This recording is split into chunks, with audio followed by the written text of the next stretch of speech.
buenos días. Mi nombre es María Alejandra Carrascal López, soy estudiante de la Facultad de Medicina de la Universidad Antonio Nariño. El día de hoy voy a hablar sobre qué son las dislipidemias y qué ocurre en nuestro cuerpo cuando éstas se presentan. Todo basándome en lo consultado en la revista de Cardiología Colombiana. Esta presentación va dirigida al programa de bioquímica orientada por el profesor Edwin Malagón. Las dislipidemias no son más que un conjunto de enfermedades que son asintomáticas y se caracterizan entre sí por presentar concentraciones de lipoproteínas en sangre elevadas, alteradas, o sea que son anormales. Bueno, para poder continuar es muy importante comprender qué son las lipoproteínas y por qué son tan importantes en este tema. Bueno, para poder continuar hablando de dislipidemias es muy importante conocer qué son las lipoproteínas. Estas lipoproteínas son macromoléculas que, como su nombre lo dice, lipoproteínas, están formadas por lípidos y por proteínas. Estas son hidrosolubles, lo cual les permite moverse fácilmente por el plasma sanguíneo y distribuirse por todo el organismo. Las lipoproteínas se van a clasificar de acuerdo a su densidad y también de acuerdo al tipo de lípido que lleva. Entonces, en la clasificación de las lipoproteínas tenemos primero que todo a las lipoproteínas VLDL y a los kilomicrones. Estas VLDL también se le conoce con el nombre de muy baja densidad. Estas dos me van a transportar a los triglicéridos desde el intestino y el hígado a los demás tejidos del cuerpo. Continuamos con las siguientes lipoproteínas que son las HDL y las LDL. Estas son importantes porque me van a transportar el colesterol y es en lo que precisamente me voy a centrar en este tema de dislipidemias. Entonces, tengo al HDL, que también se conoce con el nombre de alta densidad o como colesterol bueno, que se llama vulgarmente. ¿Esta por qué se llama así? Pues bien, este lo que hace es ir a los tejidos a recoger mi colesterol y llevarlo hacia el hígado donde es eliminado. Por eso se conoce como colesterol bueno.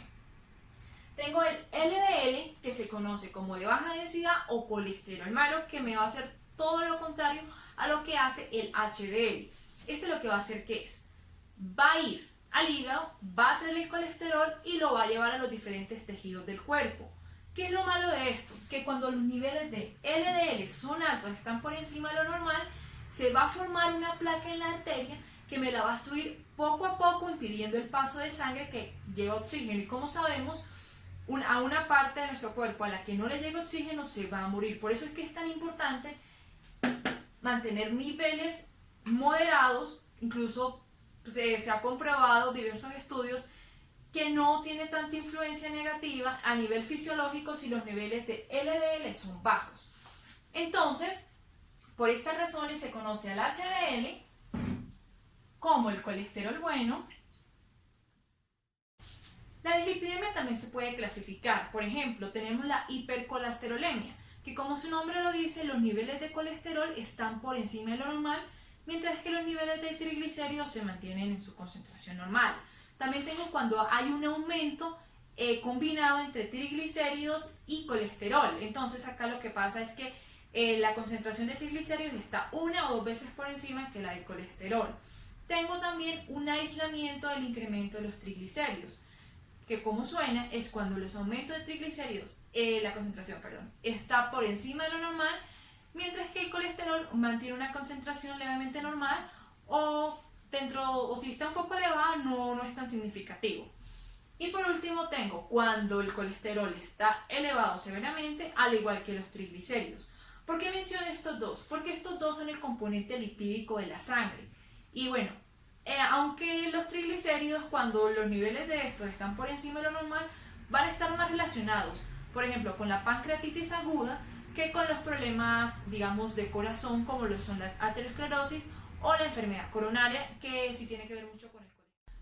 Cuando los niveles de LDL están por encima de lo normal, lo que quiere decir es que hay mucho de este en la sangre. Entonces, acá tengo la representación de lo que sería una arteria y el colesterol LDL junto a otras sustancias me van a formar esta placa. Acá se puede ver representado de color amarillo lo que vendría siendo el colesterol y las otras sustancias. Estas vendrían siendo las capas. Y esto vendría siendo el torrente sanguíneo dentro de esta arteria.